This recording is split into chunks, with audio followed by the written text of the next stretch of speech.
She's a lawyer by practice and a football lover by passion. She has come a long way to be where she is today. Joining us today, the Vice President of the Football Federation, Lamia Al-Payan. Lamia, thank you so much for being here today. Thank you, Sabah. Thank you for having me, and thank you for the kind introduction. Thank you. I'm so glad that you're here, and I'm so glad that we're doing this. Absolutely. So, Lamia, I've known you for a very long time. You've been a strong advocate for women's football from a very young age, creating football clubs and participating in tournaments in the GCC countries, and it's like all of it was personal effort. Yeah. And for you to be the vice president of the Saudi Football Federation must be so surreal for you. Well, absolutely, Sabah. We go way back when we talk about women's football. So let me take you back, to the beginning of the journey. I first fell in love with football when I was just a little girl. Yeah. I think I was like 6 or 7 years old. I used to play football my whole life with boys. You know how it is when you play with your cousins or with your uncles, and it's very tough sometimes, but you have to learn. adjust You adapt. and learn. Exactly, Yes. exactly. I've played football on any surface you can imagine. I played football on a artificial field, on a grass, on the streets, on sand, whatever it is. So back then, wherever we found space, that's it. Football. We have a ball, we're gonna play football.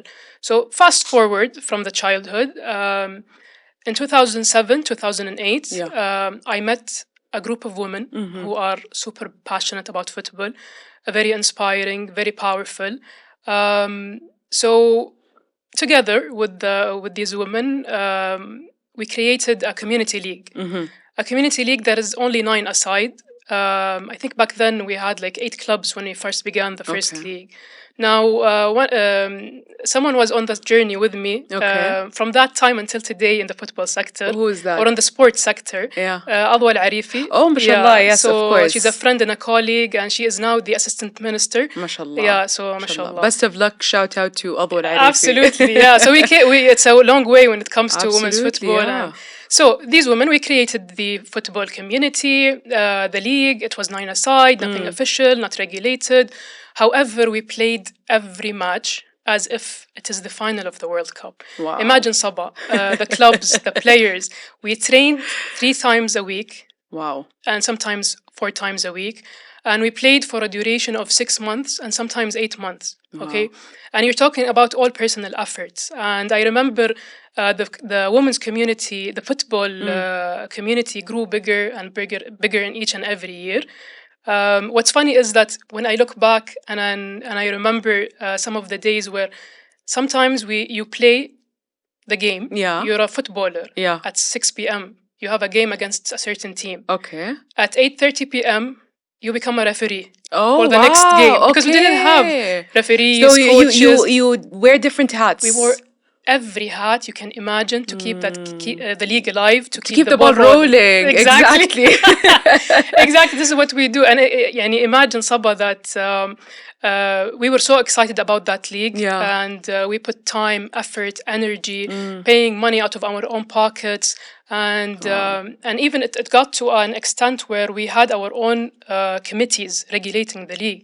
So and who would create these committees? The women, these powerful women, inspiring. All of us came together and we made sure that this league will survive and this league will continue because we all love football. We're very passionate about it. We had a competition committee, and with the years and the football community growing, we had a disciplinary committee. Imagine that, a refereeing committee. It's all us, only women who love to play the sport. Anyhow, so imagine that such league, for how many years it lasted? How many years? 15 years. Wow. Continuous, non-stop. Each and every year we played. 15 years. Exactly. Oof. I know. For personal efforts? Personal efforts, and the league and the players are getting, the community is getting bigger, the clubs are increasing, and how are you getting funded? Each and every team will fund themselves. Okay. Some teams, even at the end of, I think in 2016 or even before, some teams got their own sponsors. Yeah. Imagine getting a sponsor where there's no broadcasting, no fans coming in. So people at that time, some of them believed in the power and in investing in women's football. That's amazing. Yeah. So we paid some subscription fees for the club, and we made sure that this league survived for 15 years. And look at us now. Wow. Fast forward Yes. until Look the vision at you now. Yeah, 2030. Yeah. Yes. The vision that changed everything in Saudi Arabia, that touched on every sector, improved every sector, educational, healthcare, entertainment, you name it. How has that for you? Like, how has the launch of Vision 2030 shifted a lot of things, not only in women's football, but the football sector as a whole? How did it impact it? So when we talk about the vision, we have to understand that it is a vision that is impacting the country as a whole in all sectors. Yeah. It's like a blueprint. It's like the guide for all sectors to follow. And when we talk about the Football Federation, we play our part to the vision, to make to have the initiatives of the vision coming reality. Come to life, yes. Exactly, come to life. Football is a huge part of our culture. And yani, a kid grows up in a home, or gets brought up in a home where he's either Nasrawi or Hilali, Ittihadi or Ahlawi. So it's one of those four things. And it's a relationship between us and football. Maybe not me personally, and I'm not wearing blue for Al Hilal. I am not voting for I'm not rooting for any teams.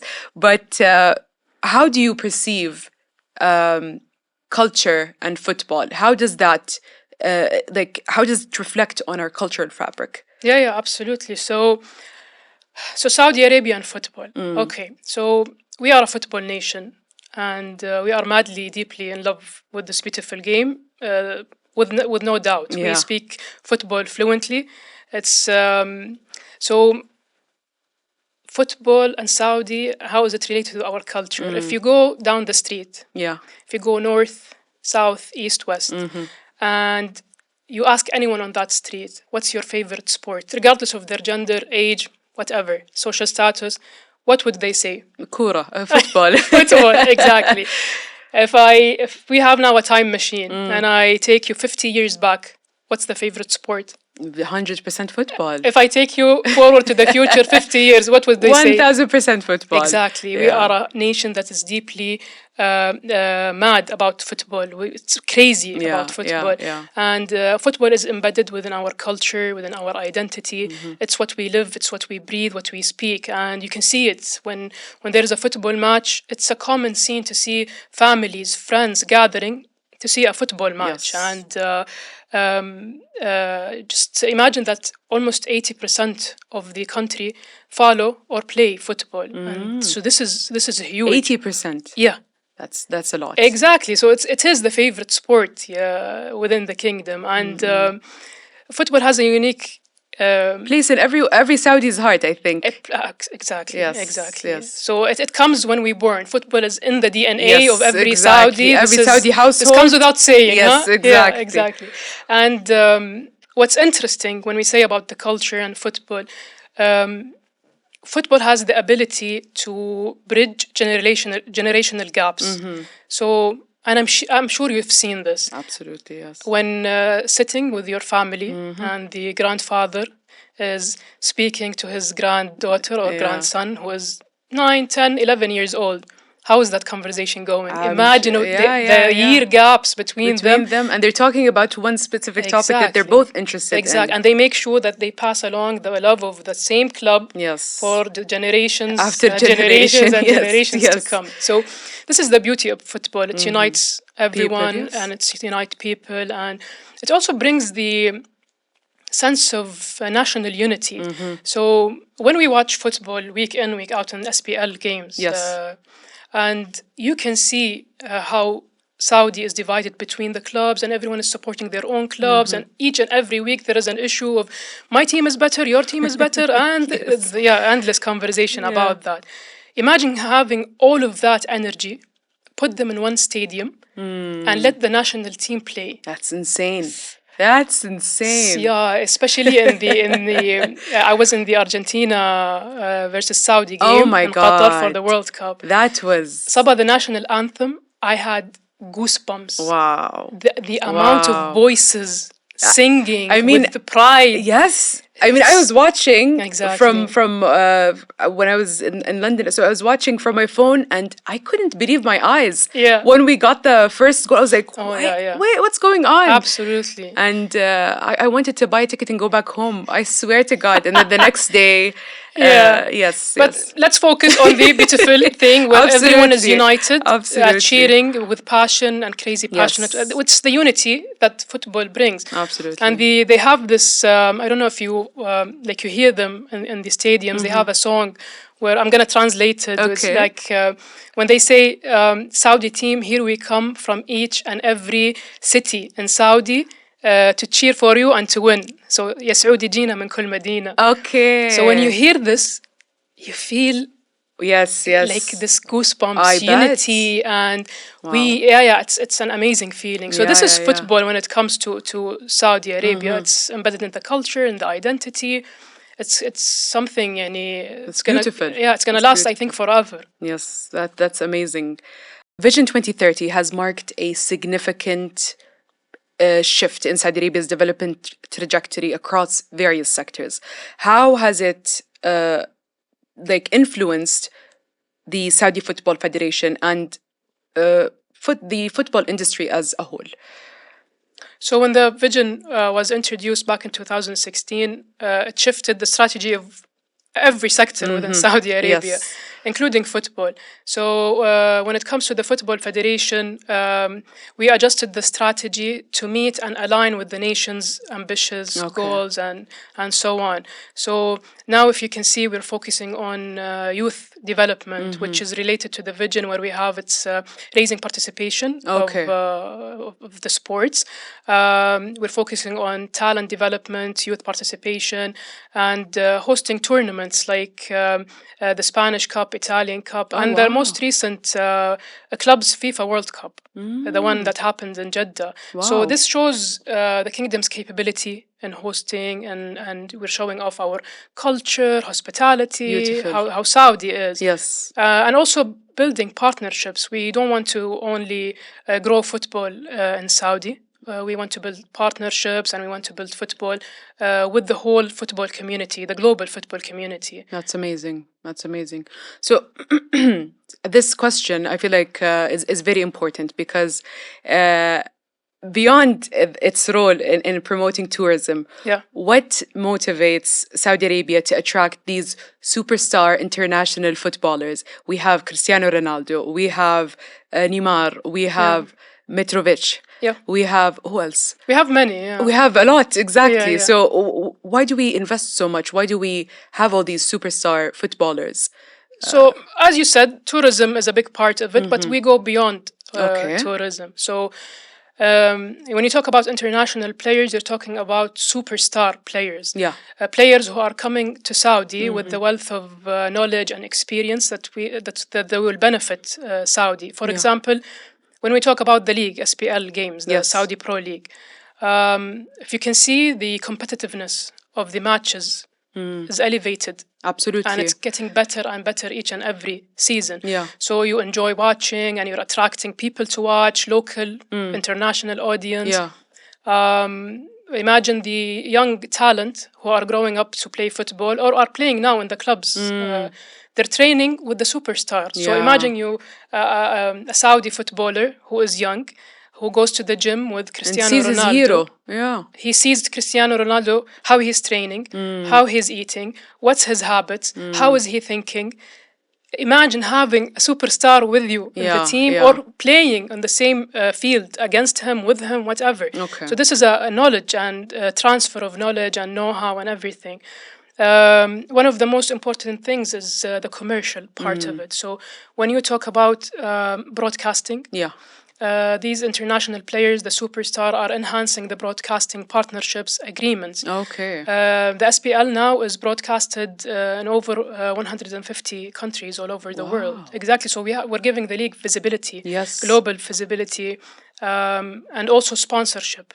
So when you talk about for the clubs themselves, they're gaining sponsorship, and for the league. Yeah. And when you have sponsors, it means you're generating money. Money are coming in, and what do you do with that? What do you do with that money? You give it to the youth to Exactly. create You build more in initiatives. academies. Yes. You bring new equipments. You invest in the facilities.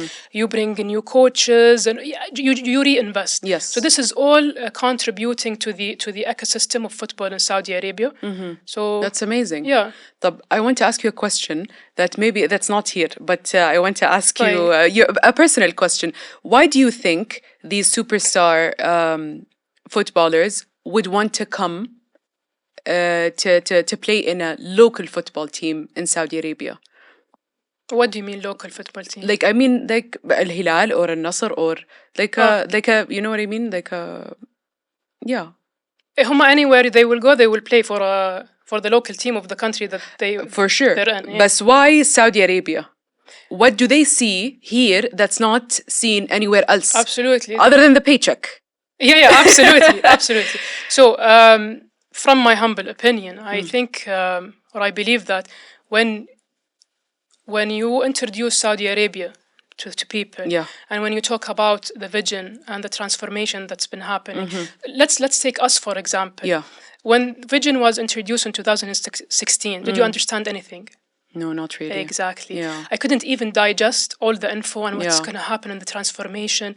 And then we saw things that are happening and you're feeling it, you're seeing it, you're experiencing it, especially us women. Absolutely. So you start being, you don't say this is the country's vision. What do you say? It's our vision. Our vision. Yes. It's my own vision. Yes. So imagine a stranger coming in and looking at all of this transformation, being at that level, square one, and being where we are today. Yes. So there is a real impact, not only not only related to football, for the whole life, for the quality of life of people. So part of what I think that part of them coming to Saudi is that they want to be part of this inspirational journey, and they want to make a positive impact that will last forever. So the legacy that they are building today is the legacy that it will be forwarded to the next generations. Beautiful. So I think this is that's one amazing. of the... That's a great answer for a not prepared question.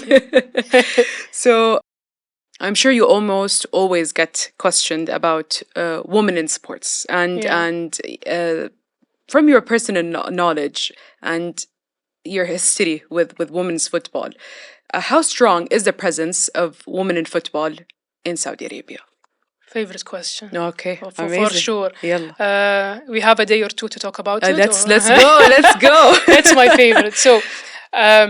When you talk about women's football and the journey we've discussed at the beginning of this podcast, I think women's football here in Saudi, it's an inspirational story that deserves to be told. It's a story that is very inspiring. It deserves recognition. And what's most important, it deserves to be celebrated. Okay. So when we talk about women's football, Sabah, especially when the part of, I told you about the league and fast forward until the vision, and then establishing a women's football department under the Football Federation in September 2019. This was massive. If you can just imagine that the years before 2019, so 2018, women had the option to enter into the stadiums for the first time.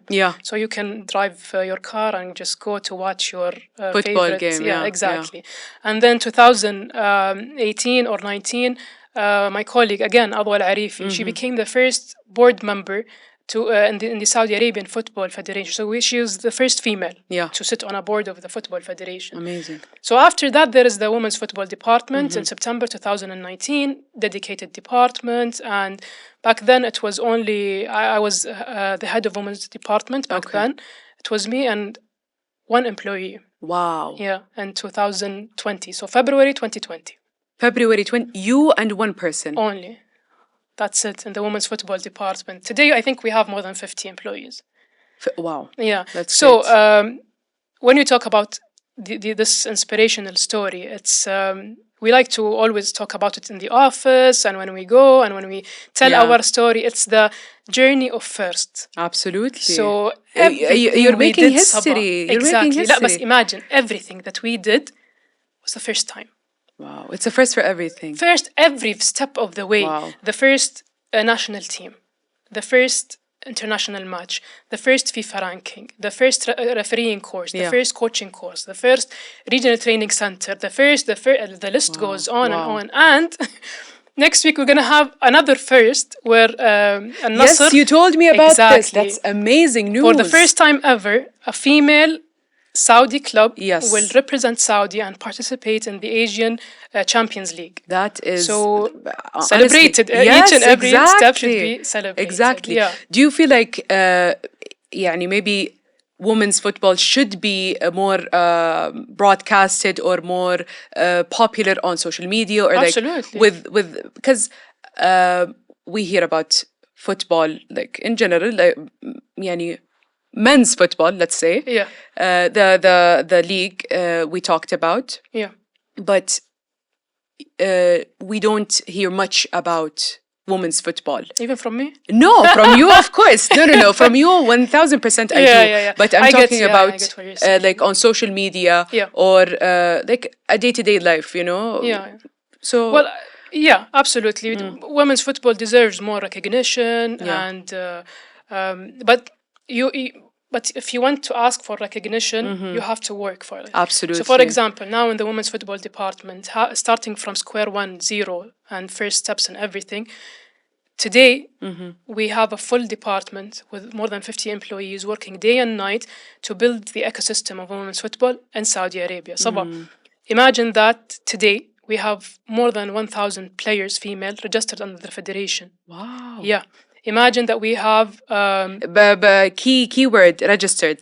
registered, Keyword not is just playing registered, for yes, fun. exactly, And, yes. registered female players, Yes. footballers. We have 6 official competitions Wow. under the federation for females. We have the Premier League, which is, I have to tell you about Yes. it. We have SAF Cup, we have the futsal, we have the under 17. What else? We have the first division, the second division launching in November. Wow. So can you imagine that we have There's a 6 lot. competitions Yeah. official registered under the federation? We have 2 referees who are registered in FIFA right now. Wow. One for the futsal and one for the grass. And the futsal, I think she's gonna participate in the futsal World Cup in Philippines. That's So amazing. so can you and this all doesn't come overnight, Sabah. We have Absolutely. regional training Yes. centers.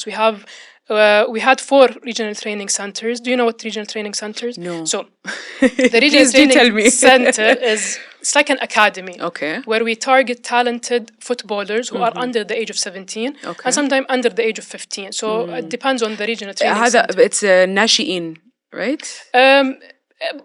براعم وناشئين. It's Yes. so under Okay. 17, under 15, under 13. If you are a footballer interested and you're talented, just go to the regional training center. It's a place where they train for 6 months, 8 months Okay. with coaches and the whole thing. They train for 3 times a week, 5 times a week. That's amazing. And yeah, and so they keep them active. So And this center is located in so parts of the now for the kingdom? females, so for the boys, we have 17 Okay. across the country. Okay. And it started like way before the girls. Yeah. But for the RTC, for the girls, we have in Riyadh, in Dammam, in Medina, in Jeddah, and Mecca. Okay. Between futsal, we have 2 futsal, and the rest are like grass training. Okay. So anyone who wants to train or anyone, if you have a Talented, daughter, try out, and okay. when they're selected, they're gonna be in this training for 6 Okay. months, 8. It depends on the program. That's amazing. So, yeah, so we didn't have that Absolutely. Yeah, growing up. Yeah. We also have the schools league. Sabah, imagine the first season in the schools league. How many girls registered to play in the schools league? Imagine, An approximate estimate? number. Yeah. I don't know. I want to say It's just something schools, new. Schools all over the kingdom. Almost all over the kingdom. Something new, never happened before.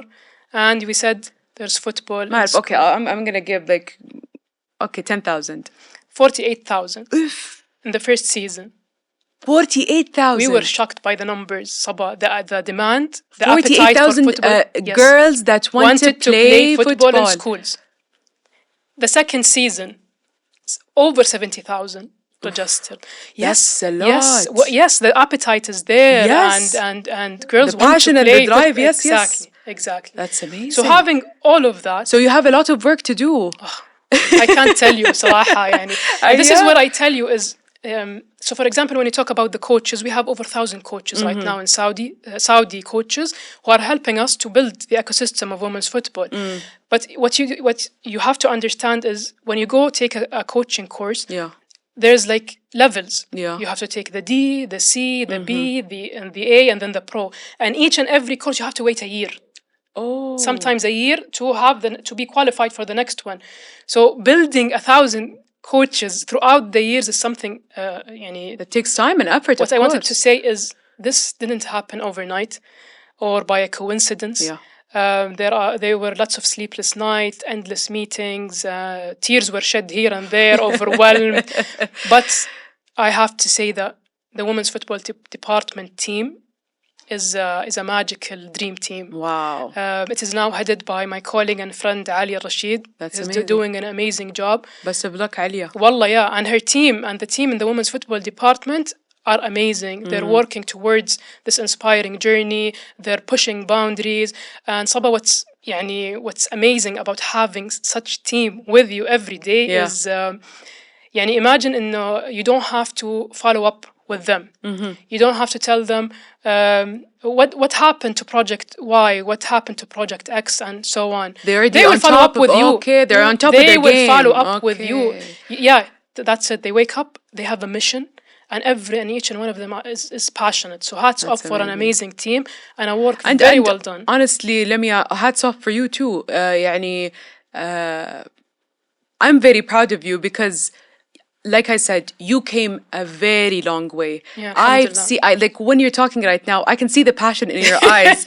You talk about this out of love, out of true passion, and I feel like this is what makes everything happen. Absolutely. You have to have people who are crazy passionate about the cause. Absolutely. Crazy passionate about football. People who will wake up feeling that this is their personal case. Yes. I need to do it. 7,000%. I'm not doing it for someone else. This is for me, for this generation, for the next generation. This is what we need to do. And this is the beauty in working in the football industry. We are blessed and we are lucky that when you find your passion at an early age, and then something happened and you become you have a full-time job in the industry you love most. So that's so surreal. That is so and we're surreal. blessed. Yes, we're lucky. We feel it and we know it and we are grateful for it. Beautiful. Yeah. So they say it's like create a life that you don't need a vacation from. There you go. And this is us working in football. MashaAllah. Allah يديمها عليكم من نعمة. يا رب إن شاء الله.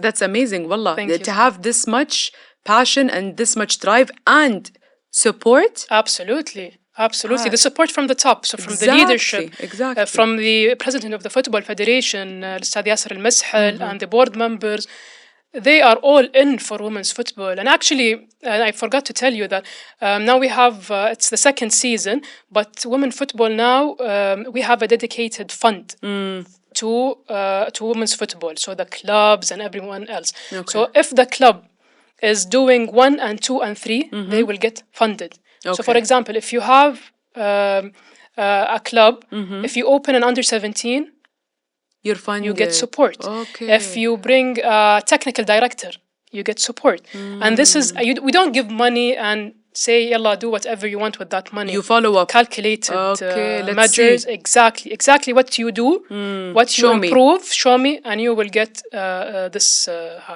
the That's support. amazing. And just to, I know women's football, I told you, I need 2 days. We Take need your to talk time. about the Women's Premier League. Okay. Oh, so we have a Premier League. Yes. Okay. So 6 competitions. The top is the Women's Premier League. What's interesting about that league, Sabah, is it's in the second season just finished. So we're going to start in September, the third season. Okay. But what's an amazing, it's an home and away format. Can you imagine that? Yeah. Each and every week, team have to travel from one region to another to compete with the other teams. Wow. Going back, Where exactly. Where would this ever happen? Exactly, Yes. exactly. The league is broadcasted locally. If you SSC, you just log in and you can see all the matches Wow. broadcasted, each and every match. While Sabah, if you go beyond Saudi, some other countries where they have leagues, not all matches are broadcasted. Only selected matches are broadcasted. Okay. In Saudi, all the matches are broadcasted. That's amazing. And not only locally, internationally. So if you are outside Saudi on a vacation, traveling, and you don't want to miss a game, you can watch it also. So this is, and we have a sponsorship. We secured the sponsorship deals. It was last year, and it's gonna be for 3 years. It's the first ever sponsorship deal That's we amazing. signed. Yeah, so we are generating money. Women's football, we're on the right track. And as I said, having a team, the magic team, the dream team, women's football is only moving in one direction, which is forward. That's amazing. Inshallah. I feel like I went to watch a women's football game now. You said You're on gonna put which? some pressure on Yeah, you. please do. And you're gonna watch it on SSC. You have to come in person. And you Yalla. have to watch it. I'm gonna come wherever you want. Next Yalla, let's week go. we have Al-Nasr playing for the Champions League in Al-Awwal Park, Sunday. Done. I'll see you there. Count me in. And all of whoever is hearing, whoever is watching, come and please- watch the game. Exactly. Come and watch the game. Exactly. So when we talk about participation in with international entities in football entities, how important is collaboration between the Saudi Football Federation and football associations globally in terms of fostering international relations and sharing best practices in the sport itself? It's very important to build collaboration. It's very important to not to walk the walk alone. So we are on the path towards greatness. And this path, you can't walk it alone. You have to have collaboration and you have to exchange know-how. So it's very important to build partnerships within the football community to help you move faster and also to exchange some know-how. So when we talk about the Football Federation, the Saudi Arabian Football Federation, we have a lot to offer for to the global football community, and yet we have a lot to learn from them, especially when it comes to men or women's football. So it's very important to have that collaboration and to have a communication and exchange know-how. So, for example, just recently, one of our female coaches, her name is Uhud Al-Ammari, she's now in Sevilla club, which is a club in Spain. She's there for a program for 6 or 8 weeks, where she will be with the first team, the under 19, and the academy. Okay. So she's gonna learn how to be a better coach. She will learn the methods, the know-how. She will come back with an experience to help us grow the game with the players that are here in Saudi. And this is only like one out of a million. Of course, I'm sure. Initiatives. Yes. We have 27 players, boys, who are very young. I think they're 14, if I'm not mistaken. They went to Spain in the Future Falcon program. They're gonna go live there, get the education in Spain, and they're gonna play football in Spain. So for a couple of years until they come back with a wealth of experience to help us and to help us grow the football community. So it's very important. This is part of the strategy in the federation. One of the main pillars is building partnerships. It's opening up because, as I said, we are not only growing football in Riyadh or Jeddah or Dammam. We are not only growing football in Saudi. We want to be an active part or active in the global community. So we work in Saudi and we work for the global football community. That's amazing. Wallahi, a lot of work. A lot of work. So could you shed light on some of the significant challenges that the Saudi Federation has encountered Yeah. And it's could you share some insights and key strategies and initiatives that the Saudi Football Federation is implementing to overcome these challenges? So, when we talk about creating history, and we have to say that there are some challenges. The challenges are Absolutely. every day. There is challenges, setbacks, disappointments, Mhm. redirection, and amending the strategy. Yeah. So this is on a daily basis. But the most that what is challenging Mhm. is that we have a country, a nation that is يعني crazy about football. Mhm. Football is in their DNA. A very youthful nation, Mhm. where we talk about, I don't know if I mentioned that 63% is under the age of 30, Yeah. which Yeah. is an amazing youthful nation. Wow. And when we look about on the infrastructure, the stadiums and the Mhm. training facilities, we as a federation are still behind that. Mm. However, we are now working towards building new stadiums, new facilities, Creating the infrastructure creating for. the infrastructure for the demand that we're having right now for football Yeah. as a country, as a nation, Mhm. and for the upcoming hosting, which is the 2027 Asian Cup. Mhm. And inshallah, one day, 2030. inshallah, in December, the FIFA will announce officially. Mhm. But inshallah, the 2034 Kaman World Cup. Okay. Hosting the 2034 World Cup is a massive undertaking. And Absolutely. we're very excited. Everyone is very excited for the World Cup to be hosted here, Absolutely. inshallah. Inshallah. So, what are the planning and preparation? Could you share with us some insights and key strategies on how would we be creating something huge like this? It's big, it's huge, Yeah, it it's is. massive. It is absolutely. It's massive, and when we talk about hosting the Mm. World Cup, if I take you 6 years, 10 years ago, I don't think any one of us would ever dare to dream to register in their mind Yes, that we could be that Saudi will hosting. host Yes. the World Cup one day. Yeah. So again, the vision 2030, our visionary leader, Crown Prince Mohammed bin Salman, the amount of support, the amount of encouragement, the amount of opportunities that it's happening now in Saudi, we now dare to dream. Yes. And this is when we talk about Let's the go. 2034. So the team behind the bid is the smartest people in Saudi, the greatest mind, led by my colleague and friend Hamad Al-Bloui. The bid, we just submitted the bid book, I think 3 weeks ago in Paris.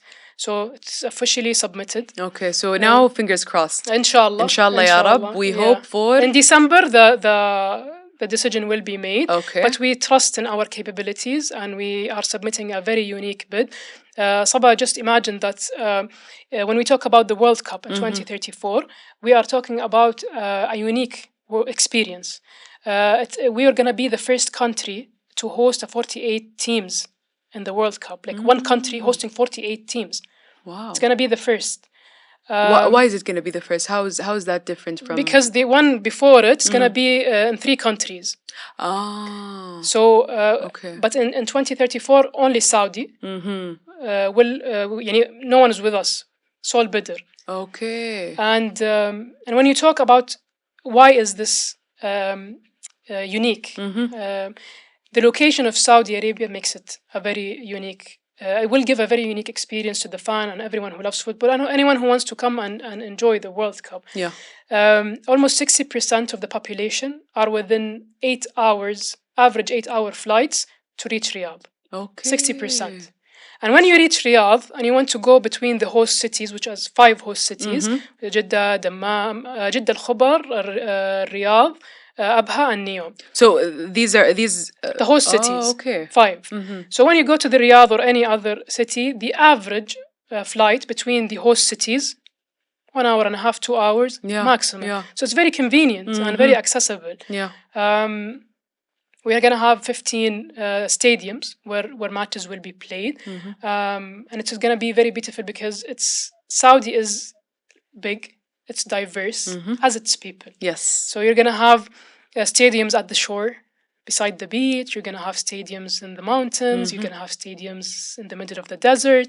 You're gonna have stadiums in the most modern city Yeah, out yeah, there, which is Neom. yeah. So it's gonna be an epic experience. It's gonna be amazing. Inshallah, So inshallah. I know everyone is excited to 2034, and everyone is counting how The old they days, will yes. be, but not me.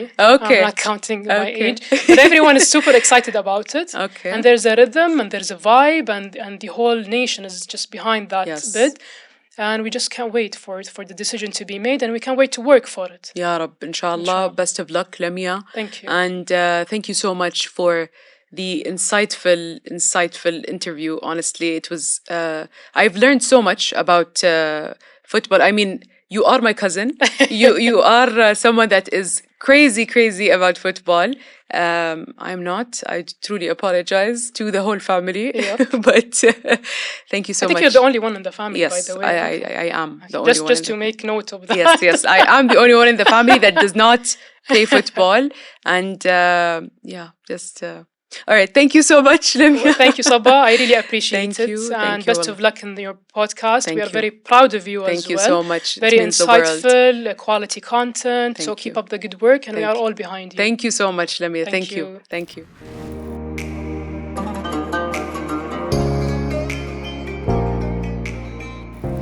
She's a 4-time Guinness World Record holder. She is the first certified female boxing coach in the kingdom and a sports enthusiast. She's a consultant by day and a boxer by night. Joining us today, the vice president of the Saudi Boxing Federation, Rasha Al Khamis, and my cousin too, Rasha Al Khamis. Rasha, thank you so much for joining us today. Hello, Sahla. أهلا والله سهلا. حياك Sabah. First of all, thank you so much for hosting me Thank on you. Vision, Culture and Policy. It is an absolute pleasure to be part of this amazing Thank you so much. episode and amazing, let's say, season. Yes. Thank you so much, Rasha, for being here. And I'm so happy that we get to do this and we get to celebrate your success, you know?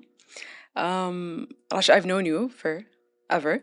So can you tell the viewers what inspired you to pursue boxing and how has it impacted your life and career? Because you are a consultant, you also love sports in general.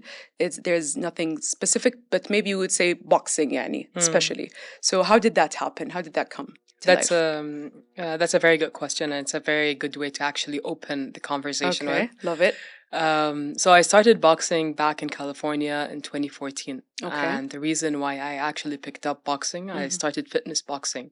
And the reason why I actually picked up fitness boxing is that I started my first semester overwhelmed with the amount of studies, the amount of work, schoolwork, living abroad by myself. So I wanted an outlet. I wanted something to energize, something that can make me, like get me out of that kind of reclusive time to be more energized. To be honest, the impact was very fast, rapid.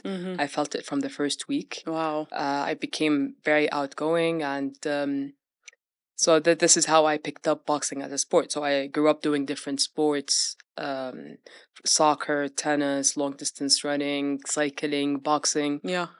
When I moved back to Saudi Arabia after graduate studies, I had a conversation with the previous president of the Saudi Arabia Boxing Federation, and I've shared with him my story and how boxing really impacted my life and how it really impacted my my life while I was living abroad. Yeah.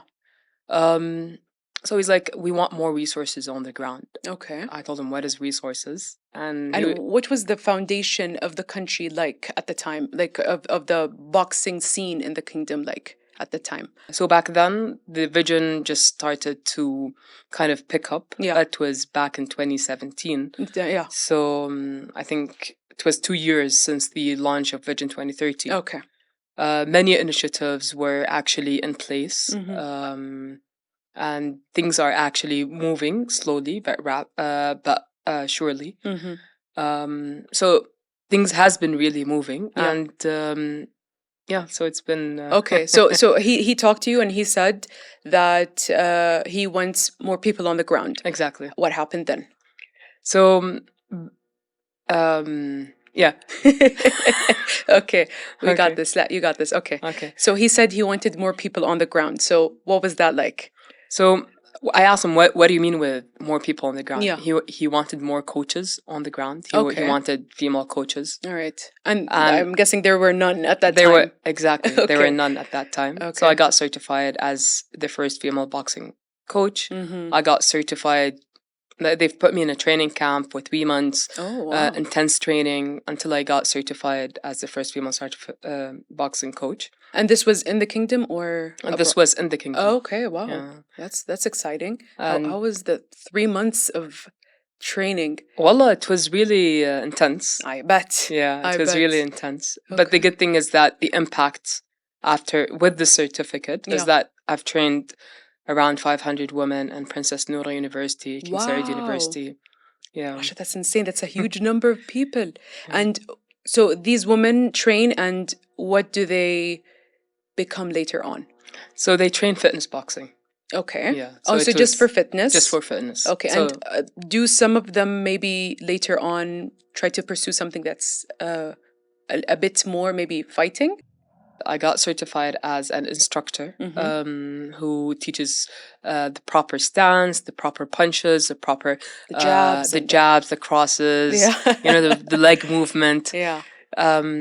So I've taught them more into the proper stance. Mm-hmm. That's what I've taught them in university. Okay. And I think the next step, as you know, boxing has 3 elements. You have the fitness boxing, Mm-hmm. which is the highest in the kingdom. You have Okay. around 14,000 people are doing Wow. boxing in the kingdom.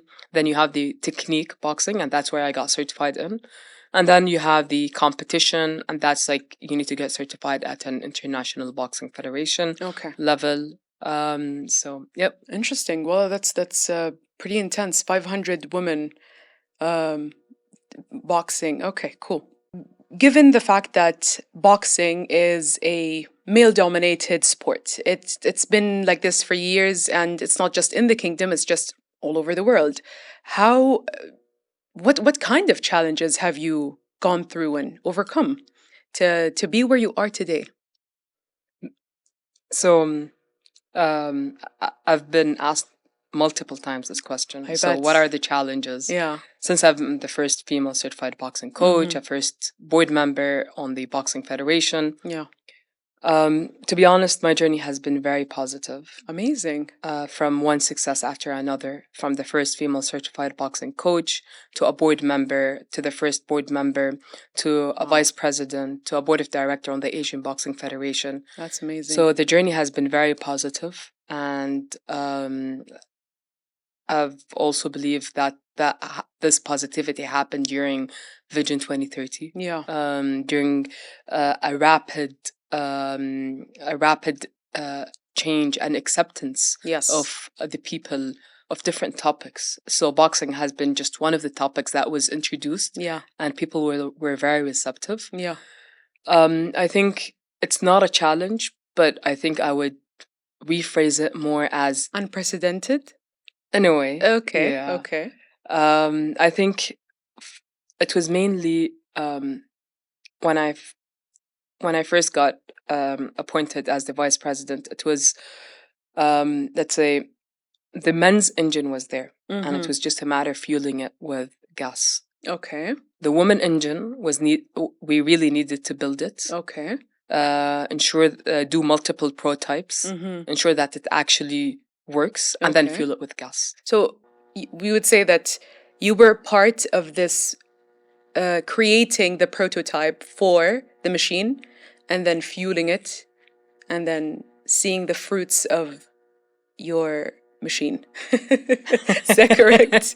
Correct. Okay. So it was myself, and there are many people who really made it happen. Mhm. In Saudi Arabia, there are multiple enablers within the sports sector. Yeah. You have the sports strategy clubs, which ensures that men and women are actually winning medals, and they're getting incentivized for these medals.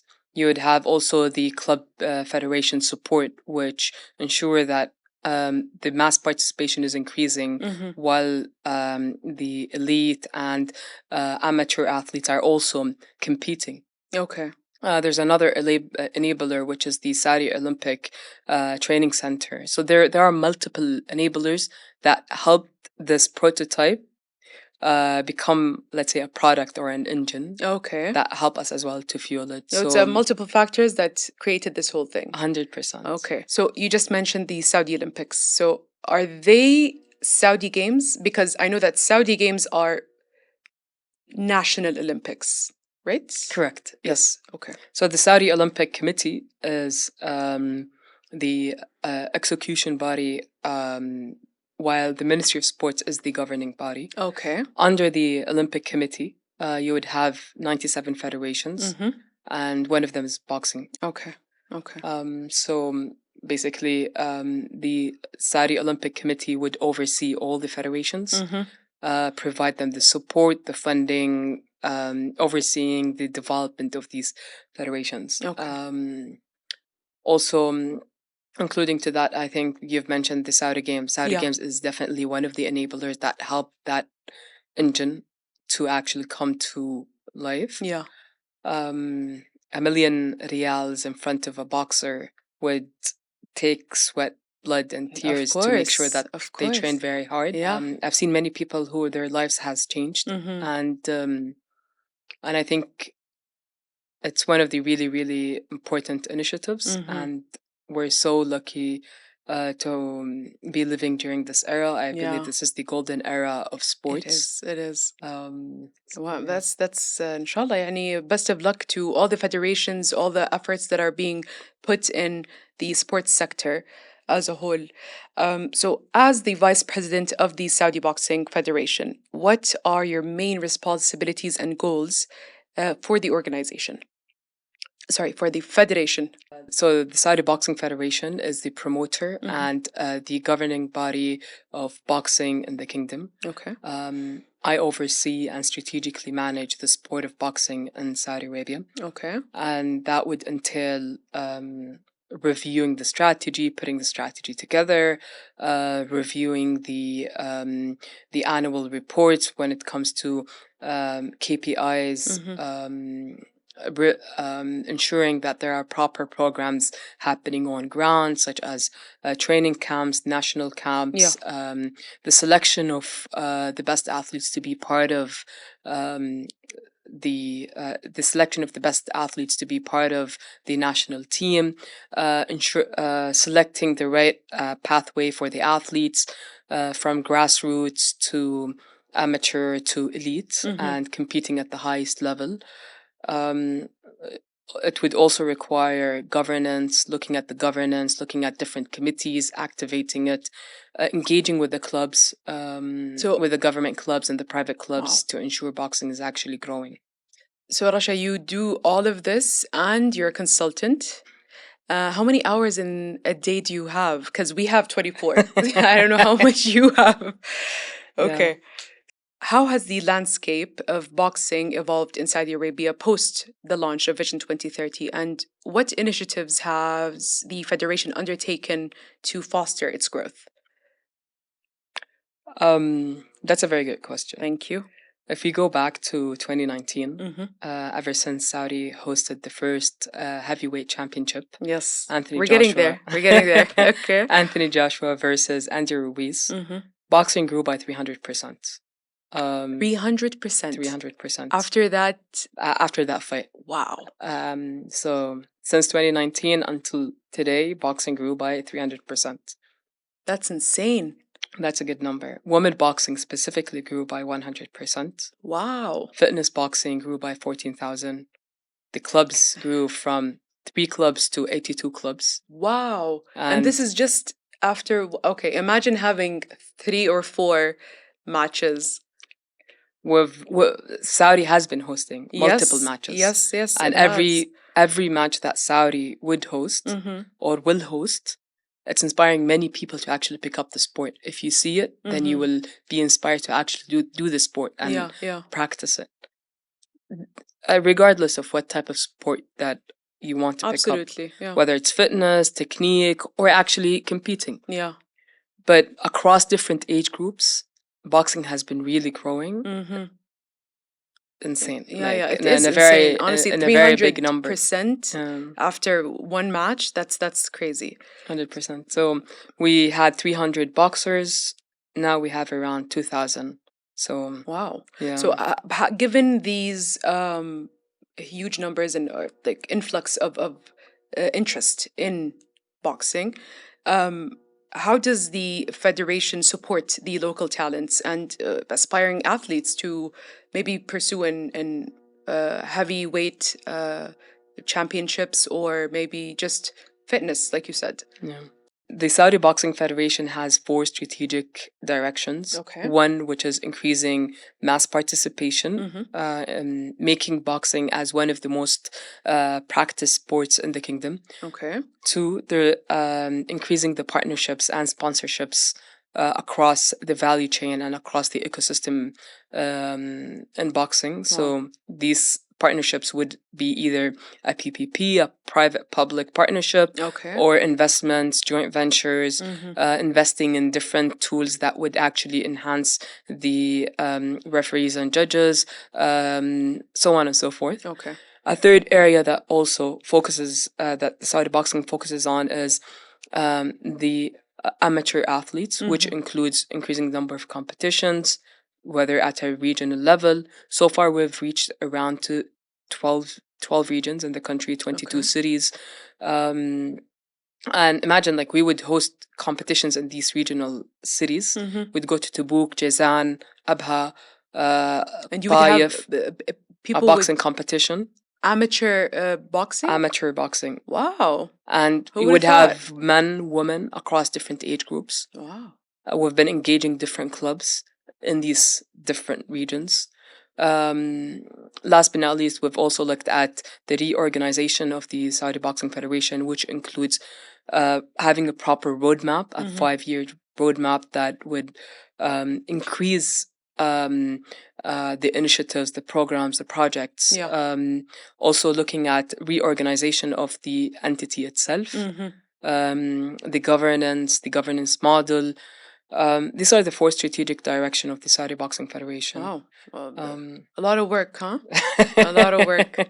So, like you just mentioned, we've been seeing a lot of fights that have been taking place, or the country has been hosting a lot of fights, and these are big names in the boxing world. We have Usyk. and Joshua. Exactly. And then we had John, please don't test me on this, but Paul. Exactly. And then Ruiz. Yeah, Andy Ruiz. And yes, there you go. So all of these fights have been taking place in the kingdom, and I've been researching a lot about boxing for this episode specifically, and there has been a decline in the past couple of years in the boxing matches around the world, and Saudi's bringing it back. Yeah. So how does that, like, why are we doing this, Yeah. first of all, and how is this impacting the country, not just in having more people that are interested in boxing? What else? So the vision and mission is to reunite the 4 governing bodies in pro boxing. Ensure that they all work together. We have for the past couple of years, we haven't seen the fights that we really want to see. They were only fixed matches. Now the people want to see the right fights. Yeah. Saudi has been hosting these right fights in the kingdom. So we're putting Saudi on the map when it comes to boxing. Yeah. I'm so grateful. This is definitely a great time. Yeah. To witness boxing. So boxing is actually segmented into 2 areas. Okay. You have the amateurs, which is the Saudi Boxing Federation oversee and govern. Then you have the pro boxing. You would have Anthony Joshua, who went through the boxing amateur. That's we call it the Olympic route. Yeah. They would take the Olympic route, and once they compete in the Olympic, they would switch to pro boxing. Okay. Pro boxing has 4 governing bodies, and Saudi's vision is to unite the 4 governing bodies. Okay. For the past couple of years, we haven't. For the past couple of years, we haven't seen the fights that we really want to see.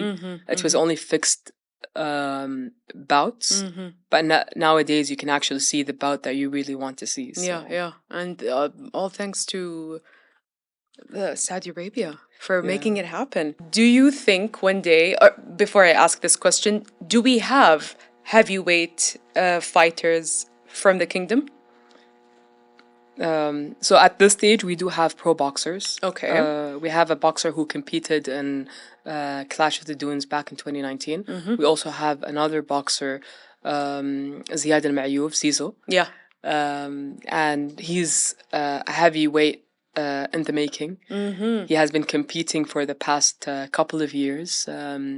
He won multiple impressive bouts. MashaAllah. So we're expecting, fingers crossed, Ziad Mayouf, hope of the future heavyweight in the kingdom, inshallah. Okay, so heavyweight meaning, so he's lightweight now.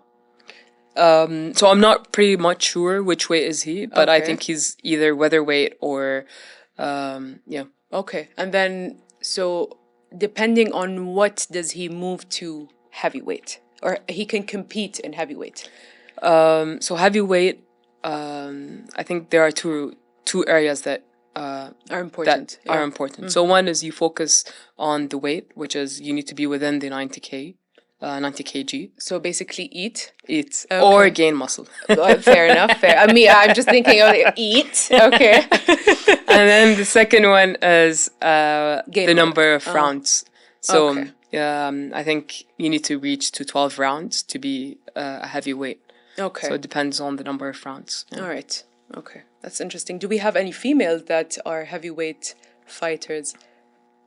At this stage, I'm not aware of any female heavyweight boxers. But do we have like any initiatives that train females for heavyweights?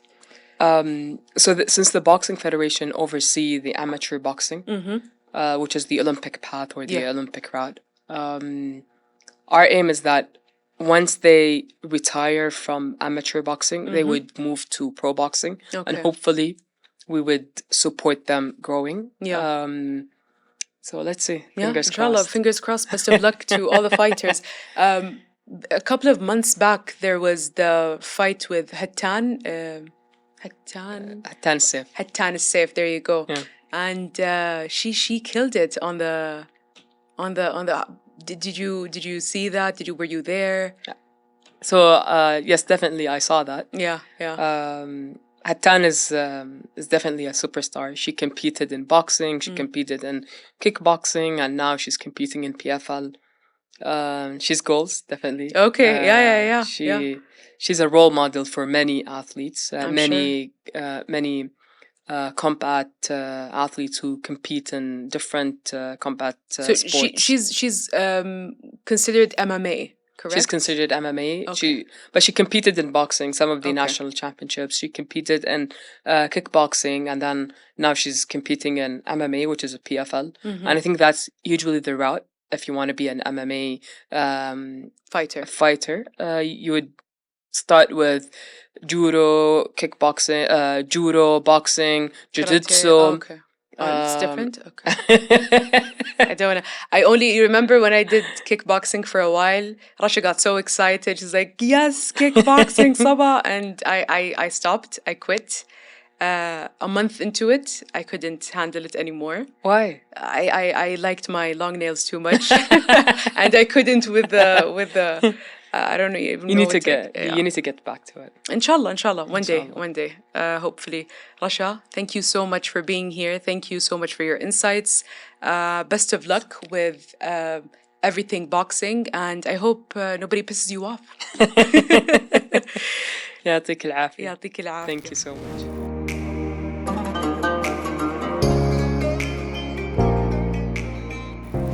Whether on land or sea, her need for speed always gets the best of her.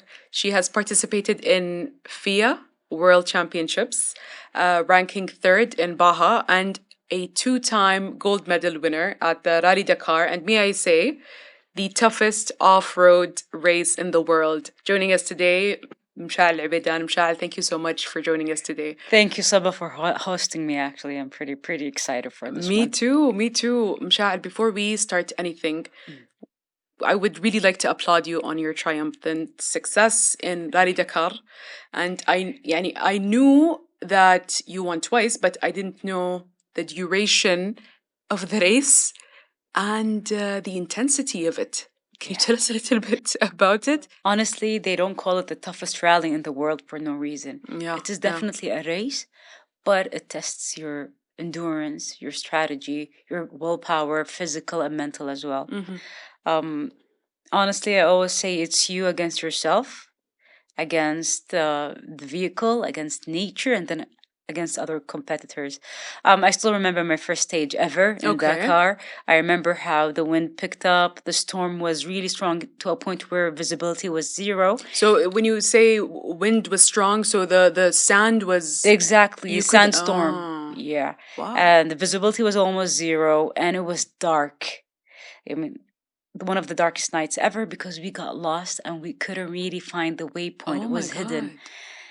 But you know what happened is I spent at least 8 hours, 9 hours in that stage, but with a broken finger. I broke my finger in my first stage ever in Rally Dakar. But you know what was really crazy? Mshal, Yeah, what that's was insane. Wow. what was crazy is I didn't tell anyone. I pushed for 14 days because in Dakar, 40% of participants drop the first week because how tough it is, Oof. right? I really didn't want to be among those people.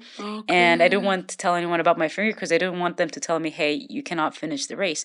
So I was quiet. I pushed for 14 days, alhamdulillah. With a broken finger. Yeah, and with minimal budget and training, finished my first Dakar, top 17 out of 40 cars. Alhamdulillah. Mashallah. I mean, يعني superstar. Wow. It's quite interesting because the Dakar pushes your limits. You think you know your limits, Yeah, but yeah. honestly, you don't until you challenge yourself. And Interesting. Dakar gave me that answer, you know? Okay, Where's and you my did limit? that twice. I did Dakar twice. At I'm least one pushing. of them wasn't with a broken finger. Alhamdulillah. Alhamdulillah. Yes, At yes. least, wow. Alhamdulillah. I mean, to do that once by without knowing the intensity of it, and then going back again Yeah. is a whole nother level. That speaks volumes about passion and drive.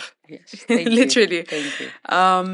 So how did the transition from a hobby to a profession happen? So my journey in pro racing started since a young age. I loved engine, adventure, adrenaline, right? Okay. And as a typical Saudi family, Yeah. the best thing we do in winter is what, Salah? We go to the Go desert. to the desert. Yes, Exactly. of And what's course. the best thing you do there? بالتطعيس.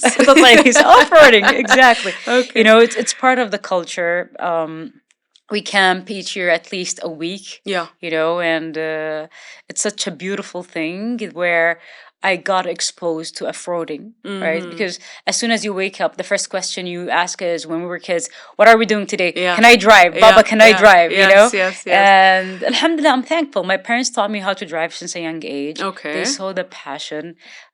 They actually developed that and got me my first quad. And it all started from there. What's a quad? Quad is It's a a four-wheeler. four-wheeler. A four-wheeler. Okay, Yeah. okay, yeah. okay. Like after that, I went to US, got my first driving license, and then my street bike license, and then went immediately to dirt bikes. But to answer your question accurately, I would say once I heard that the Dakar Rally is happening not only in Middle East but in Saudi for the first Your time, country. exactly. So, but I knew Wow. it was the moment that I wanted to transfer my passion into a profession. And this just shows you the effect of hosting such global events in your country. huh? Yes, yes. It's inspiring the young True. generation. Absolutely. It's just simply beautiful. Absolutely. So this is what sparked the interest of Going as a pro athlete. Yeah. Wow. Wow. Okay. So without any let's say foundational understanding of how the scene is in the country, In what sense? in the sense of, are there women that can women do it? What are the rules and regulations on how to apply or how to participate? All those things. But I wasn't raised in a way in a way that I should think whether a woman can do it or not. Alhamdulillah, I was raised in a house Yeah. that told me I can do everything possible. Yeah. حدود الدين. Of course. This is how I'm raised. عرفتي كيف؟ Amazing. Yeah. But besides the family, maybe the country, I would say. Yeah. يعني meaning rules and regulations. Yeah, for like, well, to tell you a bit about my personality, I really don't think about these things. I feel like Okay. when I want something, and you know for a fact, when your country hosts such events, you know they would be proud, extremely proud, to see their kids part of that, their people part of that event, Amazing. you know? Amazing. So I knew as soon as I will communicate to them, they wouldn't really tell me, no, they will support. Okay. And that's what happened. Okay. So Yeah. that's great to have that much support and believing that much in your country. It's amazing. Alhamdulillah. So, Msha'al, from my understanding, is that you are the first female licensed rally racer. How did you navigate your way in a field that was entirely dominated by men? And with this question, I mean getting sponsors, creating a team, all the necessary measures to compete in racing competitions. Well, honestly, being the first licensed female rally driver is an honor and a challenge. To be frank, I really didn't care about being the first as much as I simply wanted to race. But I do understand media perspective, but it used to bother me because they were really focusing only on that part of being the first rally driver, right? Yeah, Female rally yeah. driver. But I really wanted them to focus on the results. I was competing with world champions and I was doing really well, you know? Yeah. They're focusing on your gender rather than your accomplishments. Exactly, but I do understand their perspective because immediately we saw other females join that, you know, sport, and mashallah, they're doing amazing. And yes, it is a male dominant sport. Yeah, it is. Globally, Yeah, right? yeah. Like, if like I give you an approximate number, Saba, around, you'll find globally around 10% female rally drivers. طبعاً Oh. it's better to go to the FIA website and check, but that's just approximately. And 5%, 10%. and 5 only participate in Dakar. Imagine I mean, that. I would understand why, Msha'al. Imagine that. يعني Right? But I'm really proud of that. 14 days. Yeah, that's yeah, but then on the listen. road. Yeah. Like, you know what I mean? But that's what makes it really special and well, amazing. Kudos to you for that. Yeah. Thank you. It's tough. I get. Yeah. Thank you. Thank you. And like talking about sponsorship, you know, it's not easy. Like I remember my first Dakar ever that I wanted to do. Yeah, the first edition in Saudi. Yeah. I reached out to Dakar and I told them, hey, I want to participate. And so I remember the list had around 5 names. Okay. 4 Saudi male drivers and 1 female. That was my name. Okay. And then I couldn't race the Dakar and it killed me because, like, mashallah, the guys got confirmed because they had budget, but I didn't. So I couldn't race that first Dakar, right? But the story that really made my skin tough is approaching my first sponsor. Okay. How'd that happen? Oh, it was pretty tough. Okay. Honestly, you know, we're not used to asking people for sponsorship or money. It was just Can you not, give we're me not- money, please? Exactly, we're not used to that. Yes. You know, and motorsport is an expensive sport. Yeah, So I remember just creating my presentation and I believed it was on point and just, you know, walking with confidence to that company, and then like how he handled it, the guy I met wasn't really that easy, you know? He was like, yeah, we have money, we have budget, we have vehicles, but we need a podium winner. We need a top 3 podium winner in Dakar. I'm like, Okay. of course, every athlete wants to win top 3.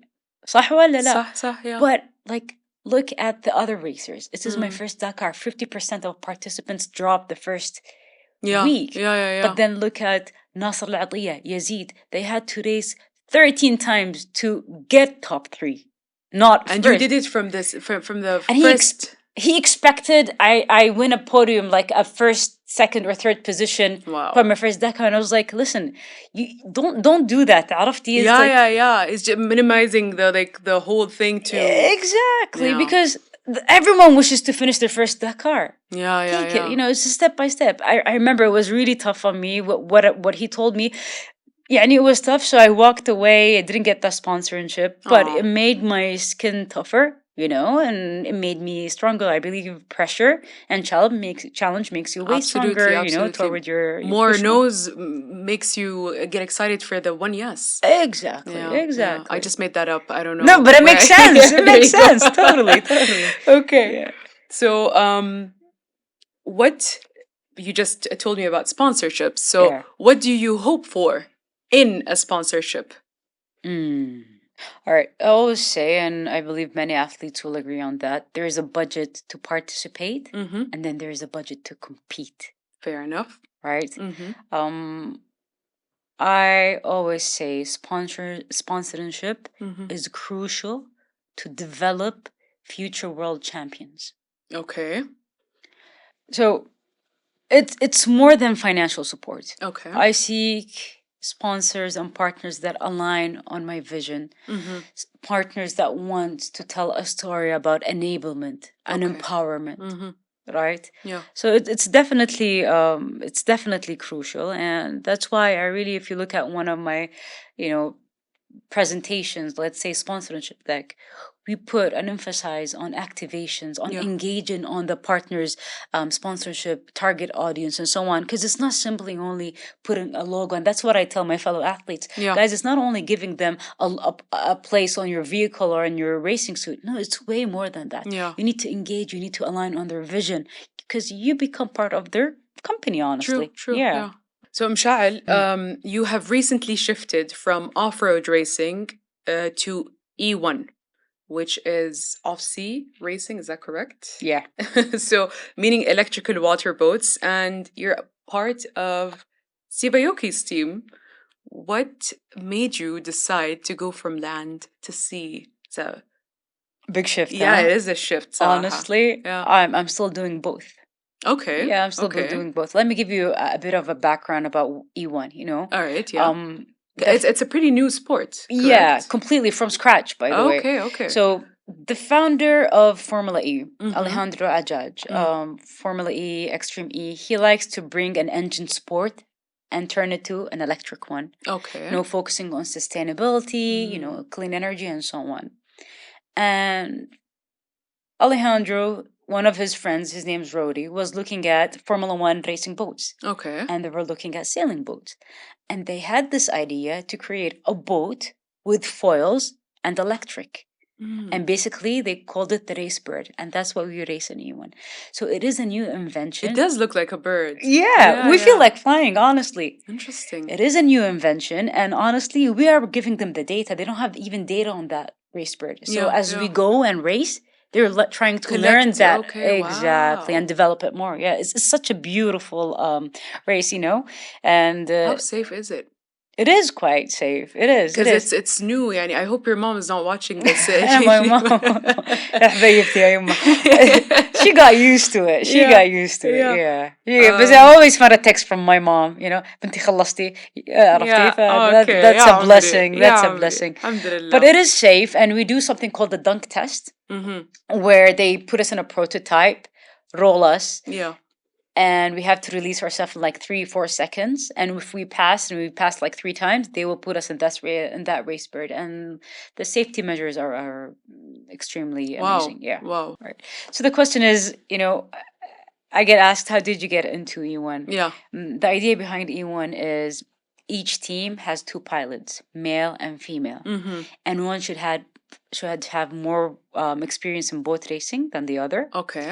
And they prefer the other pilot has 0 experience in water. Interesting. Right? Yeah, because that's the beauty of it, because they don't want everyone to easily know how to drive that boat, and it's all about teamwork. The one with knowledge would help the other pilot, and So in one cockpit, you're no, 1 person. Okay. But like in one race, we both go at least twice separately. Oh, but we okay. play, because at the end it's a timing game, right? So they combine our times and it goes that way, right? It's all Okay, about teamwork. So the idea is the other pilot, they wanted another athlete, so they focused on getting athletes, racers with great experience that competed internationally and achieved internationally. Yeah. And that's how I got this opportunity. I was blessed when the Federation of Water Sport and Diving, led by His Royal Highness Prince Sultan bin Fahd bin Salman, MashaAllah, they believed in what I'm doing, and they believe in Your abilities. Exactly. Yeah. And I was, invited to test it, and we did well in the academy, and we passed. And alhamdulillah, now we're Alhamdulillah. representing Saudi, Saud, my fellow pilot, and myself, in E1, but it's a Saudi Stevie Aoki team. That's the question I wanted to ask. This is where I'm confused. So, how is Steve Aoki how does he have a Saudi team? All right, Yeah. all right. Let me tell you a bit about it. Okay. So each team has a celebrity owner. Why? Okay. Because that celebrity provides the exposure, right? What's his name? We have Will Smith, Tom Brady, Rafa Nadal. We have like big names. He married Jennifer Lopez. Mark Anthony. There you go. Yeah, we have That's Mark the guy. Anthony. Yeah. Yeah. It's such an amazing model. So, like, who owns the Stevie Aoki team today is Azam, the owner of Power Boating Okay. in UK, and then it's the Saudi Federation and the celebrity. So it's a joint. Exactly, joint okay. venture, joint investment. Okay, I so don't know what's the right word Saudi for it. Arabia, the UK people, And Steve Aoki. Yes. Interesting. Okay. Yeah. Okay, and where do sponsorships fall under here in this? It's a different structure. Okay. Is it the federation owns big part of the boat, so it's a completely different structure that Okay. I don't know of. عرفتي? Okay. But I was invited to be a pilot of the with team. my fellow, pilot Saud, and we're pushing. Yeah, alhamdulillah, we had a great MashaAllah. race You in just Lake Como. got back from Monaco and Lake Como, right? Amazing race, amazing race. amazing. Yes, So it's Lake Como, not Monaco, right? it was Monaco and then Lake Como. Okay, okay. Yeah, it and was- you were in Marbella earlier this year. and then Venice, but it started all in Jeddah. So the first round ever wow. happened in Saudi and Jeddah. See, that's what I tell you, the effect of Wow. hosting such big events on That's your amazing. people. Exactly. That's amazing. So, how many people are in one team? So we have 9 teams, 2 pilots in each team. So what, around, is it 17, 18? Don't ask me about math. Yeah, but نفس الشيء, the same okay. thing here. But I guess roughly around that number, okay. yeah. That's great. طب, is training يعني different from off-road to off-sea? See, Racebirds E1 Racing. Yes. Is there a huge difference, or are there similarities in the way you go about your day-to-day training? So let me tell you, what's similar is both require mental focus and Okay. teamwork, Okay. right? But definitely, the differences are way bigger. Because with rallies, if you have the budget, you go buy the car, racing car, or rent it wherever you want, whenever you want, and train every single day. And you can park it wherever. Exactly. هذا هو. But with E1 boats, we don't have the boats. The only chance we train and test the boat is when we go to a race.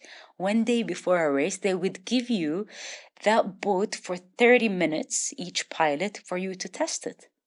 Right? And it's quite challenging because if I talk about the physics of that boat, the thing is, it has foils. For you to go fast, you need to put it on its foils, right? But it's easy to upset that boat. So if any minor changes in current, water condition, what happens? It drops. If you drop, you lose at least 4 or 5 seconds. So there's something with E1 that we have to constantly play with, and it's the trim and lift. Okay. Lift, where you lift the boat up. Trim, where you play with the foil closer to the engine. You bring it inside and out to play with the nose of the boat. So this is like a hydraulic kind of... More hydraulic, but it's the way to balance it. Okay. The way to balance and it. you're the one that balances. Yeah, constantly. And it's all about your gut feeling, huh? So it's like you feel like the boat, okay, I have a gut feeling that the boat will drop because it doesn't feel well. So you trim up, you trim down, and then you play with the lift. It's quite interesting. But my favorite thing is the boost button. What's that? Is when you click that purple button, Okay. you get energy, you get power for 20 seconds. You're literally flying. Wow. And we constantly keep on pushing that button, though it only works for 20 seconds in a minute. But we're constantly wishing that it works, like literally most of the time. So can anyone try to be on a boat? Like there's an E1 academy you belt? need to go through. You need to do the dunk test, and you Oh, need to okay. go through the academy, and then if you pass, you can. So it's not like for anyone to just, I No, want to try it. no. Okay. They just had a race between Will Smith and Rafa Nadal a few days ago in Lake Como. Okay. And they did, certain procedures to put them in race birds, but it was really simple and they were really cautious. This is the first time I see people that weren't trained for like at least a week to hop in that Oh, bird. wow. But they Okay. did give them certain Wow. training. Msha'al, from what I'm hearing from you and all the sports you pick are, you like living on the edge, don't you? Oh yeah, there's that. Let's say I like enjoying. That's how I enjoy life, and that's how I feel alive. No, but that's wallahi, kudos to you. Thank you. Best of luck, and يعني more and more to come. بإذن الله. Inshallah. So, how safe is off-road racing and off-sea racing? It's not off-sea, right? You keep telling Just me. say E1. E1 racing. Electric Okay. Yes. boat racing. Yes. Okay. Yeah. So, how safe are they? And All right. is there an insurance policy For that. that covers your safety when it comes to racing? So there is a huge misconception about racing cars. Would you Okay. believe me if it's way safer than the cars you drive on daily basis on the street? I mean, I would understand why, because the safety measures are like very much higher because you're in a race, and a lot of things are considered rather than being on the street. Exactly. But because yeah, but still, like errors happen, you know. I mean, I'm not yeah, scaring you. I'll tell but- you. لا لا لا لا تخافي لا لا. Again, I hope your mom doesn't watch this. My mom Dakar يا حبيبي أجر إن شاء الله. So to be frank, because of the roughness of and the type of racing we do in rallies, FIA Mm-hmm. are really strict with the rules and regulations. Okay. Simply, I'll give you an example, right? And a story. Mm-hmm. The vehicle is actually made of humiligated metal. Okay. So what does that mean? It's made of humiligated metal, and what does that mean? What does that mean? Is when you roll and crash, it's not easily broken or Uh-huh. squished. Interesting. Exactly. Okay. Suit, helmet, socks, shoes, fire resistant. 2 extinguisher in your vehicle, automatic one and manual one. Right? The safety measures are pretty high, and I'll tell you a story. If you have the chance to pass by O1P factory in Bahrain, Okay. you'll see a helmet there that is half burned. This is a Formula One driver that crashed. His vehicle got on fire, right? But alhamdulillah, fadlullah, and the regulations and the equipment he Yeah, had, he yeah. escaped safely. He took that helmet, though the helmet was on fire, but he took it off and he had 0 burns on his body. And you'll see there that they have the burned helmet. Does he still drive? I think he's old now. Okay. I don't think so, Okay. but yeah. Yeah. But just to give you an idea, Yeah. يعني بعد الله, how safe it is. Okay. Yeah. Okay. So answering your question, That's I feel way safer in a racing car than in a regular street vehicle. okay. So back to the insurance. Mm. Do you is there insurance policy for specifically for racers? 100%. Okay. 100%. Usually it comes with the team, Okay. right? So you pay for it in So when you get a advance. sponsor, you get insurance. You get, so Exactly. insurance for your safety and the vehicle's safety. Yes, exactly. Mm-hmm. Yeah. Okay. Cool. How sustainable is your line of work? How sustainable? Being an athlete, a racer. A racer. All right. How far do you go? Like talking about sports in general, Mm-hmm. okay? I believe it is sustainable, but for sure, from a financial perspective, it's challenging, Mm-hmm. right? I'll give you an example. We see global athletes that are fully sponsored, Yeah. and with that sponsorship, they have a salary, Mm-hmm. and what they do on a daily basis, train, eat, sleep. Yeah. Yeah. Now, when they achieve, they'll get better deals, Mm-hmm. and then they would take that money and invest it. Yeah. And that's when I'll answer you, yes, Sabah is sustainable. And we've seen it in Saudi as well, like, but around 1% that has that model, Yeah. mashallah, and they're living, their, let's say, athlete career that way. But when you talk about majority of athletes, it's really difficult. It's not always nice and dandy, is it? No, because they need to work to provide for life, to provide, like, say, essentials. And then they as well work to fuel the races. Yeah, and even they need to pick, competition. Not only in motorsports. Like, I Yeah. have many athletes. Like, they need to decide which competition, and if it's affordable, they need to work to make that money to cover the fees, and they make the money to train. So when it's that situation, I'll tell you, definitely. So you're like not betting sustainable. on winning to reimburse yourself. It is winning for sure. It is winning. Then it is, the ecosystem where you live, the ecosystem of sponsorship. Are they educated enough to understand, when you a company, when you sponsor an athlete, Yeah. that's how you develop the athlete and you push for that athlete to achieve, a world champion record, Wow. Yeah. So it's not only about achieving. I know athletes that are achieving, mashallah, A lot.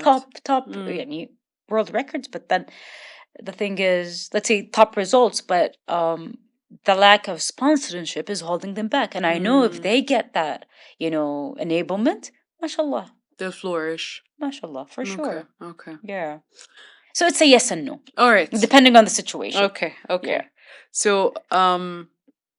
given the fact that, like we said before, it is a male-dominated scene or sport, and just recently in the Olympics, we've seen, yes, so there are a lot of societal challenges. You challenge societal norms in saying, you know what, I don't care if this is a male-dominated sport. I want to do it regardless of. Yeah. And I'm sure you get backlash from this because, and it's not just, I'm not talking about Saudi Arabia, I'm not talking about the GCC countries or Yeah. Arab countries, Yeah. but I'm talking the world. We, women, usually in sports face a lot of, I would say, they're more, let's say, evaluated on whether she's feminine enough or if she's masculine or if she's they always trickle it down to your gender rather than your expertise or your practice or how good you are or your achievements. And that is very sad, honestly, and it's something that is that's happening in the world, not just in Saudi. How hard was it for you to challenge these societal norms, to be like, no, you know what, I want to do what I want to do, and I'm going to do it? Well, Sabah, let me tell you a story. I was among the females that started playing football in Saudi, Okay. just like your cousin. Yes. So we used to compete, even in Dubai against, UAE teams, female teams, and it was pretty challenging. Yeah. Media went brutal on us, right? We had to stop because of that. Yeah. And this was what, more than 14 years ago, Oh, right? Yeah. But looking at the change now, would you believe me if I told you that I never got a negative comment? Wow. Yes. That's amazing. That is great, Saraha. That's great to hear. So far, what I've seen, and I'm so thankful, genuine support, even from Amazing. fellow racers. طبعا I had one situation. طبعا, we like people would tease sometimes. yeah. Like one situation, my first rally ever in Sharqiyya, Mm-hmm. one of my fellow racers was like, "Hey, take it easy on yourself. You're gonna roll. You're gonna crash. Listen, just enjoy it." What happened is I overtook him. Right, I overtook him, won first in my category, and I think Okay. was top 6 in the overall. Oh, Right, wow. and then as soon as that happened, Sweet revenge. مرة, but you gain the respect. Yes, of course. Of course. You can immediately you gain the Yeah, respect yeah. after that, and that what happened. That's what happened, and just even on a global level, just sometimes I get goosebumps because I was like, for example, I was racing in Italy, and like Italians were holding a sign that says "Gu'badan." Wow, مشاعر. That's amazing. Tara, you don't realize that fact Yeah. until you see it, and you're like, wow. والله برافو عليك. Allah يعافيك. والله. Thank you. Yani that's amazing. What are the efforts that are being taken to ensure the inclusion of women in sports, and to be more specifically in motorsports, be it personal or government or public? Let me talk about sports in general. I always say we started where everyone ended, right? Alhamdulillah. Yeah. You look at Saudi today, you look at Saudi today, Ministry of Sports Yeah. and the Federation. We have more than 90 federations, right? And initiatives and projects and academies under sports. And really, we're on the right track. Yes, we Alhamdulillah. are. Yes. And then you look at the person who's leading the Ministry of Sports, Amir Abdulaziz. Yes. He's really passionate about it. He is. He's very, very understands passionate. Yeah. عرفتي? It's you feel like it's his own mission. Exactly. Yes. Exactly. But then not only that, but as well look at the females that are leading Yeah. such entities. Beautiful. Adwa in Ministry of Sports. Yeah. Shema Husseini in Sports for All. Yeah. Mizna al-Marzougi, LDI. Mm-hmm. Right? And then you have many more. Princess Rima as well plays a huge committee, role yeah. about that. You know, about sports in Saudi. Not only for females, Yeah. but sports in general as well. Absolutely. All right? So, alhamdulillah, we're on the right path. We're doing amazingly and we're blessed. Great. Alhamdulillah. Lillah alhamd. A lot of people might question why this episode is all females. But honestly speaking, it's all three of you are legends in doing something that's never been done before. All three of you. So it's just very inspiring and a story that deserves to be shed light on. So yeah, I just really hope nobody thinks and there's like an agenda behind it or anything, but no, honestly speaking, it's just تسليط الضوء, shedding light. مشاعل, thank you so much for being here. Thank you for sharing your story. Thank you for representing your country in one of the newest sports ever. And thank you. Saba, thank you. I truly enjoyed this. Thank you so much. I'm honored to be sharing this episode with two other female athletes. Alhamdulillah, I'm so happy, and inshallah, this might be an inspiration for someone that is hoping to do something with off-road racing or maybe E1. بإذن الله. Inshallah. Thank you, Msha'al. Thank you so much, Saba.